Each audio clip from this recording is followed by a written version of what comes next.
बोलो, एटम के अंदर कुछ नेगेटिव है तो एटम के अंदर कुछ पॉजिटिव भी होगा। तो एनोड रे एक्सपेरिमेंट ये किसके लिए? डिस्कवरी ऑफ क्या? प्रोटॉन्स।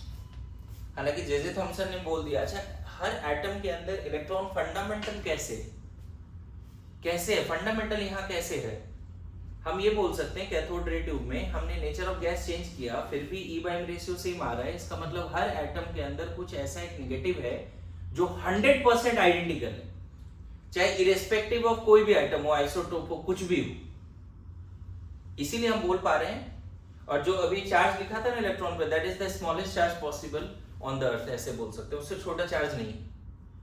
सबसे छोटा चार्ज क्या बोल सकते हैं? 1.6 into 10⁻⁻⁹ coulomb. That is the charge and mass भी आ गया इलेक्ट्रॉन का। ठीक है, तो कैथोड रे एक्सपेरिमेंट पे कैसे बात करें, इस पे क्या क्या बातें हो सकती है, कैसे हम डिस्कवरी ऑफ प्रोटॉन कर सकते हैं? तो देखो, जो तुमने इधर अभी चीजें ऐसे बदल देते हैं कि मान लेते हैं इसको हम एनोड बना देते हैं, इसको हम एनोड बना देते हैं, ठीक है, और इधर कैथोड बना देते हैं। समझना, ठीक है। देखो, इसको मैंने नेगेटिव से जोड़ा है बच्चे, सॉरी, इसको पॉजिटिव से जोड़ेंगे, इसको नेगेटिव से जोड़ देंगे। बताओ, very high voltage and low pressure पे इधर से कुछ इधर आता हुआ दिखेगा, जिसको क्या बोलेंगे? अभी चीजें बदल दिया, ये क्या है? कैथोड। और ये क्या है? एनोड। बात समझना, थोड़ा सा बदल दिया। इधर से इधर जो आ रहा है वो क्या है बच्चे? Cathode ray, beam of electron. इस पे डिस्कशन तो हो गया। बाद में क्या हुआ, जब हमने कैथोड को परफोरेटेड कर दिया, मान लो ये पूरा ही कैथोड बना देते हैं, ये पूरा पार्ट कैथोड बना देते हैं, और इसमें हमने क्या किया? टाइनी होल्स कर दिए, और इधर हमने ZNS स्क्रीन लगा दिया।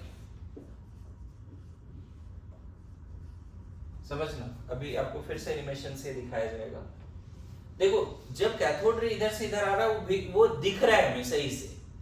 कैथोड रे इधर से इधर आ रहा है तो ग्लो के फॉर्म में मान लो वो दिख रहा है, लेकिन एट द सेम टाइम जब कैथोड रे कैथोड से एनोड की तरफ आ रहा था, उस समय कुछ इधर से उधर भी जा रहा था जो हमें दिख ही नहीं रहा था। मैं क्या बोल रहा हूं, समझ रहे हो? जब कैथोड रे ग्लो के फॉर्म में कैथोड से एनोड आता हुआ दिख रहा था, बीम ऑफ इलेक्ट्रॉन, उसी समय एनोड से भी कुछ कैथोड की तरफ जाता हुआ जा रहा था, बट वो हमें दिख नहीं रहा था।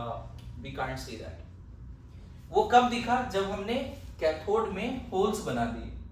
अब क्या, वो पार्टिकल इधर जाके डायरेक्ट इस पे टकराया, क्योंकि उसके पीछे हमने क्या रखा है? ZNS स्क्रीन रखा है।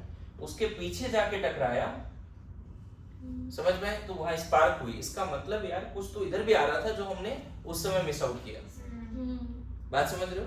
बाद में ये तो पहले पता चल गया, अगर इलेक्ट्रॉन है नेगेटिव है तो पॉजिटिव भी होगा। तो उसको डिस्कवर करने के लिए ना थोड़ा सा क्या किया, कैथोड को दिस टाइम परफोरेटेड किया गया। इससे पहले याद करो, जे थॉमसन ने एनोड को परफोरेटेड करके ई बाइम रेशियो निकाला था। तो एट द सेम टाइम, जैसे यहाँ पे मान लो हाइड्रोजन है बच्चे, तो पता है हाइड्रोजन किस में जाएगा?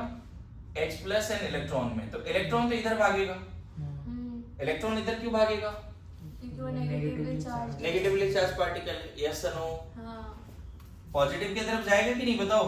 जाएगा। और ये पॉजिटिव आयन किधर जाएगा बच्चे? नेगेटिव की तरफ। और जैसे इधर जाएगा उसको परफोरेटेड मिल रहा है, वो यहां से क्रॉस हो जाएगा। अगर यहाँ O2 रखोगे तो O+ उधर जाके टकराएगा, N2 रखोगे तो N+ उधर जाके टकराएगा, हीलियम रखेंगे He+ टकराएगा उधर।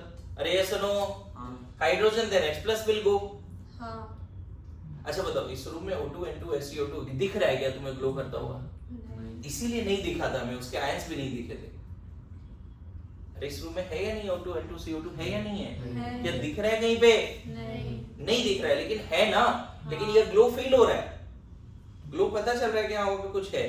तो उसी तरह से कैथोड रे दिख गया था हमें, बट एनोड रे हमें दिखा ही नहीं था, इनविजिबल था, वहां था वो कब दिखा हमें?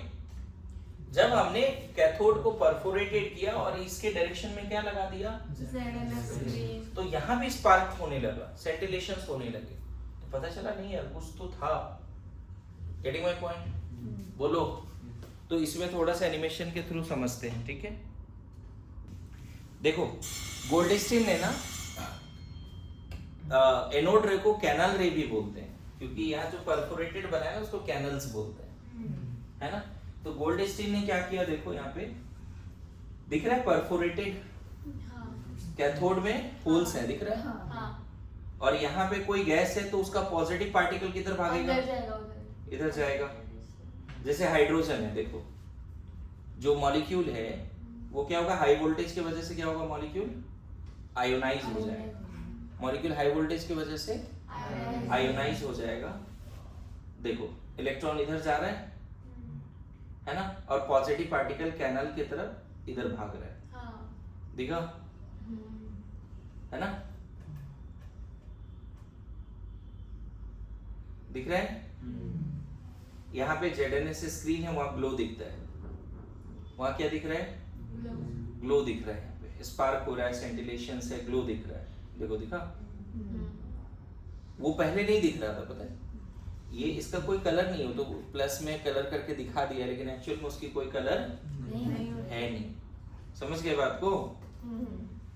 बोलो। तो यहाँ पे कैनल रे क्यों बोल रहे हैं एनोड रे को? क्योंकि वो कैनल से पास हो रहा है, परफोरेटेड कैथोड से पास हो रहा है, और यहाँ सेंटिलेशंस हो रहे हैं। तब बाद में पता चला कि क्या है, कुछ तो पॉजिटिव पार्टिकल भी है।